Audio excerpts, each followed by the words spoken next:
இரண்டாவது முக்கியமான ஒரு அறிவிப்பு என்னென்னு கேட்டால், இது நம்ம ஜமாத்தை பற்றி ஒரு அறிவிப்பு, அதான் என்டிஎஃப் உடைய பற்றி ஒரு அறிவிப்பு.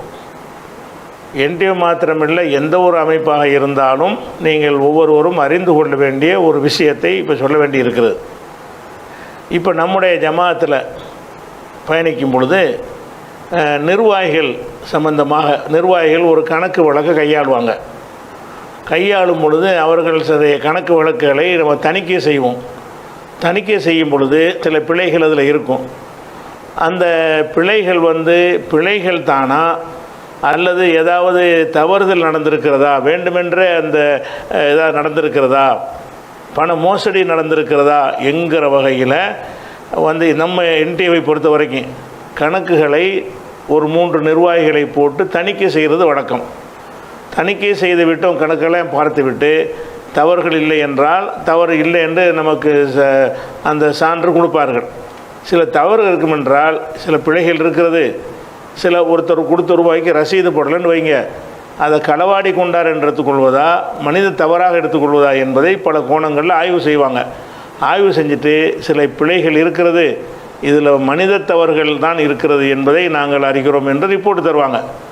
அதன் அடிப்படையில் நாமளும் ஒட்டுமொத்த நிர்வாகமும் ஏற்றுக்கொள்வோம். அப்போ அதிகமான அந்த தணிக்கையில் உள்ள எல்லாரும் எதை தீர்மானிக்கிறார்களோ அந்த விஷயம் ஒரு குறிப்பிட்ட நிர்வாகிக்கு இல்லை, இது மனித தவறு கிடையாது, இது வேறு மாதிரி நடந்திருக்குது என்று அவருக்கு தோன்றுமையானால் அவர் என்ன செய்யக்கூடாது, வெளியே போய் பரப்பக்கூடாது. உங்களுக்கு தோன்றிய மாதிரி வேறு மற்ற நிர்வாகிகளுக்கு தோன்றவில்லை. எல்லாருமே அந்த குர்ஆன் ஹதீஸில் செயல்படக்கூடிய ஒரு நிர்வாகிகளாக தான் இருக்கிறோம். யாருமே அந்த ஊழல் இதற்கெல்லாம் எதிரான மனநிலையில் தான் இருக்கிறோம். அப்படி ஏதாவது இருந்திருக்குமே ஆனால் உங்களை போன்ற எதுக்கு இதை சொல்கிறேன்னு கேட்டால், இந்த ஜமாத்து நிர்வாகத்தில் இருந்து வெளியேறிய சில பேர் அந்த கணக்கில் மோசடி அப்படி நடந்திருக்கு இப்படி நடந்திருக்குது என்று தனிப்பட்ட முறையில் பிரச்சாரம் செய்வதை நம்முடைய கவனத்துக்கு கொண்டு வந்திருக்கிறார்கள். அதனால் இந்த விளக்கத்தை சொல்கிறோம். இந்த ஜமாத்தை பொறுத்த வரைக்கும் இது நிர்வாக விஷயங்களுக்கு வஹி அடிப்படையில் நடக்காது. நம்ம மனித முறையில் தான் நடப்போம். ஒரு மனிதர் மீது எந்த விதமான குற்றச்சாட்டு வந்தாலும் அது துல்லியமாக ஆதாரத்தோடு நிரூபிக்கப்பட்டால் மாத்திரம் நம்ம ஏற்றுக்கிறோம். அதுக்கு மாற்றமாக ஒரு 10 பேர் சேர்ந்து எடுத்த ஒரு முடிவு ஒருவருக்கு தப்பாக தெரிந்தால் அவர் மஷூரா முடிவின் அடிப்படையில் அவர் என்ன செய்யணும், சரி நமக்கு இது தப்பாக தெரிகிறது, அனைவருக்கும் தப்புன்னு தெரியலை என்று அதை ஏற்றுக்கொள்ளணும். அதை விட்டு நான் அதை ஏற்றுக்கொள்ளவில்லை அப்படின்னு வெளியே பரப்பி தங்களுக்கு பரிசுத்தவான்கிற பட்டம் சூட்ட விரும்புவார்களே, ஆனால் அது ஒரு கண்டிக்கத்தக்க ஒரு செயல். அப்படி எந்த முறைகேடும் ஜமாத்து நடக்கவில்லை. சில விஷயங்கள் சில குற்றச்சாட்டு, ஒரு ரசீது போடவில்லை என்று ஒரு குற்றச்சாட்டு வரும். அப்போ வந்துச்சுன்னு சொன்னால் அதை என்ன செய்வோம், அது விசாரிக்கிறதுக்கு தணிக்கை குழு போடுவோம். அவங்க தணிக்கையை விசாரிப்பாங்க. விசாரித்து விட்டு அது பணம் கையாடல் பண்ணப்பட்டிருக்கா, மனித தவறு வந்திருக்கா என்பதை பல காரணங்களை சீர்தூக்கி பார்த்து அவங்க முடிவு செஞ்சு ஒரு அறிக்கையை தருவார்கள். அப்போ ஒரு அறிக்கையை தரும்போது அதை நம்ம நிர்வாகத்தில் வைப்போம். எல்லாரும் ஏற்றுக்கொள்ளும் பொழுது அதில் இருந்த ஒரு நிர்வாகிக்கு அது கிடையாது, இது மனித தவறு கிடையாது என்று அவருக்கு மட்டும் தோன்றுமையானால் அவருக்கு தவறாக தோன்றுகிறது என்று தான் எடுத்துக்கொள்ளணுமே தவிர அப்போ அவர் மட்டும்தான் பரிசுத்தவான, மற்றவங்கள்லாம் தவறை நியாயப்படுத்தக்கூடியவங்கிற அடிப்படையில் வந்துடும். அந்த குற்றச்சாட்டு சுமத்தினால் எல்லாருமே அந்த ஊழல் நடக்கக்கூடாது, பொருளாதாரத்தில் எந்த மோசடியும் நடந்துவிடக்கூடாது என்பதில் அதை அடிப்படையாக வைத்து தான் நம்ம இப்போ டிஎன்டிஜி நம்ம எதிர்த்தோம் பல விஷயங்களை. அப்படியான ஒரு நிர்வாகிகள் அந்த வேலையை செய்ய மாட்டாங்க என்கிற அடிப்படையில் அதில் உள்ள தவறுகள் வந்திருக்குமே, ஆனால் அது மனித தவறா, பிழை, கவனக்குறைவால், மறதியால் ஏற்பட்ட தவறா அப்படின்னு பார்த்து என்ன செய்யணும், முடிவு செஞ்சு மனித தவறு தானே தவிர இதில் மோசடி இல்லைன்னு சொல்லி எல்லாரும் முடிவெடுக்கும் பொழுது ஒருவருக்கு வேறு மாதிரி தோன்றுமையானால் அவருடைய கடமை என்ன? பொதுவாக எந்த ஒரு இயக்கத்திலையும் மஷூராவுடைய கடமை என்ன? அதிகமான மக்கள் எல்லாரும் சேர்ந்து சொல்லக்கூடிய அந்த முடிவைத்தான் அந்த ஒத்த ஆள் மாற்று கருத்து இருந்தாலும் அவர் சொல்ல வேண்டும்.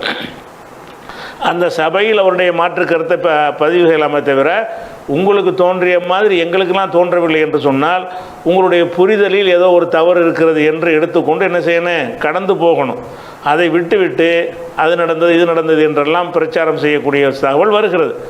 இது அதுபோன்று ஒரு 5 ஆண்டுகளுக்கு முன்னாடி ஒரு கணக்கு பார்க்கும் பொழுது ஒரு 3 லட்சம் ரூபாய் இருப்பை காணோம். கணக்கில் உள்ளதை பிரகாரம் 3 லட்ச ரூபாய் இருக்கணும், 3 லட்ச ரூபாய் இல்லை. எங்கேன்னு கேட்டால் 3 லட்ச ரூபாய் இல்லை, கணக்கு பிரகாரம் இருக்கணுமே என்று கேட்டால் அது 3 லட்ச ரூபாய் காணவில்லைங்கிற மாதிரி ஒரு பாரதூரமான விஷயம் வருகிறது. அப்புறம் தணிக்கையை கூப்பிட்டு விசாரணை பண்ணி எல்லாம் செஞ்சோம்னு சொன்னால், இப்போ நம்ம அந்த ஸ்டூடியோ அமைத்திருக்கிறோம்ல, உட்காந்து பேசுகிறது, கீழ்த்தளத்திலேருந்து மேலே இதெல்லாம் போட்டு ஒரு தளமாகவே அமைத்திருக்கிறோம்.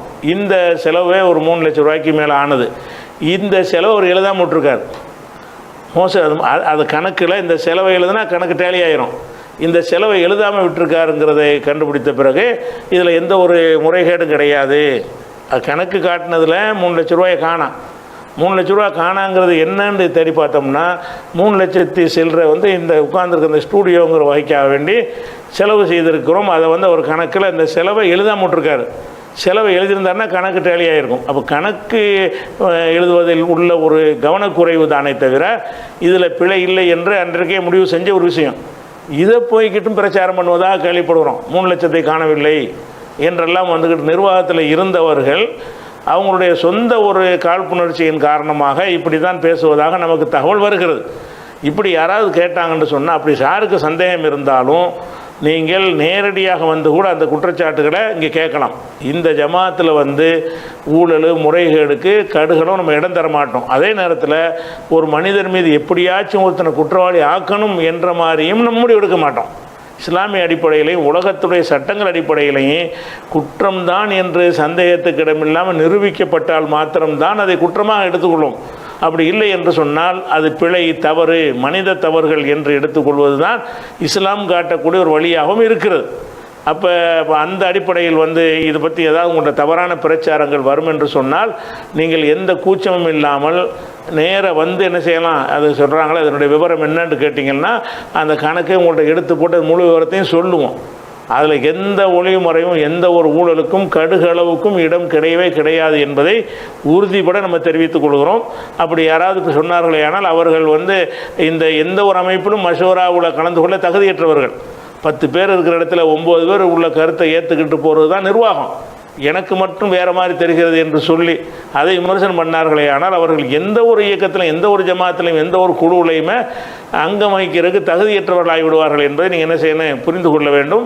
நீங்களும் உங்களுடைய கிளைகளில் இந்த மாதிரி வரக்கூடிய நேரத்தில் இந்த மஷூரா உங்கள் கருத்துக்கு மாற்றமாக மஷூரா முடிவு வந்தால் அதைத்தான் ஏற்றுக்கணுமே தவிர எனக்கு இதில் உடன்பாடு இல்லைன்னு சொல்லி அதை போய் வெளியே விமர்சிச்சிங்கன்னா அது ஒரு நியாயமற்ற ஒரு விஷயம் என்பதையும் ஒரு தகவலாக பதிவு செய்து கொடுக்கணும். இது ஒரு பரப்புப்படுற காரணத்தினால் இதையும் சொல்ல வேண்டிய தேவை ஏற்படுகிறது.